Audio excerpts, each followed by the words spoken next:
part, but everybody else is contributing, and they don't give up. They don't stop, and that's the biggest thing. And I think kind of an unheralded part about the Spurs. Second quarter, not having a great time, not having a great game.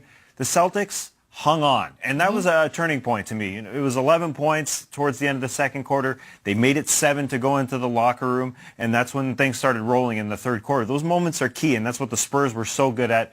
This team is boring like the San Antonio Spurs, so we need to throw in a little headline, a little thing at the bottom of the screen that says, they were gooning them. They're the best team on the floor.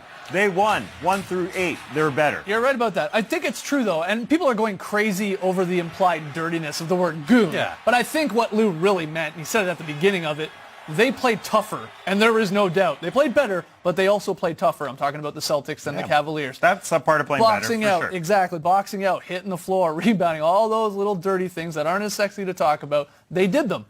Every guy on their team did them. And meanwhile, you got the Cavs. Their playoff slogan says whatever it takes. It should just say, meh, whatever. Because that's how they're playing right now. They're like, they're not getting out on shooters there in the second half when things got out of control. They weren't boxing out. Marcus Smart getting these huge offensive rebounds. Just those little things. So, yeah, the gooning it up part, people are going nuts because that means dirty, but he just means tougher, and he's right. So it's true in a weird way to me. He's kind of referring to the way Marcus Smart plays, I think, as well. Because Marcus Smart is that guy who throws his body on the ground for everything. He's diving, he's fighting, he's scrapping. We know that Marcus Smart isn't a great shooter, but he does so many important things, so many plays for this team that it keeps them in the game, and it actually energizes his teammates as well, because the Cavs, for 30 to 35 minutes of this game, probably played better than Boston, but it was that last 15 minutes or so where the Celtics just took over, and once they got ahead of the Cavs didn't have that fight back in them. They got behind, had a little bit of a run there, but really the Celtics just put their foot down, and Cleveland couldn't keep up. But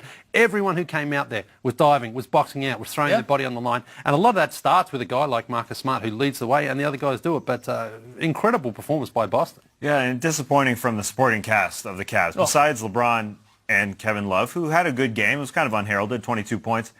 They got 30 from the rest of the crew, 64 from the top 2 dudes, and then 30 from the rest of the guys.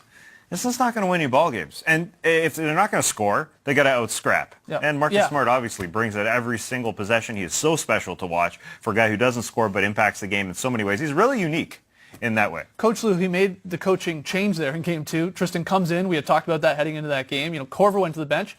He hit some shots when he came off the bench in that second quarter. Tristan gave them a little bit of energy, I thought, early in the game when they built the lead. But you're right. I mean, the starting backcourt for the Cavs, George Hill and J.R. Smith, 3 points. I mean, that's just not going to cut it, especially when the guys on the other side, and Terry Rozier and Jaylen Brown, I mean, they're putting up over 40. It's just another abysmal game from these two. Just no consistency at all throughout these playoffs from these guys, except when they play the Raptors, it feels like.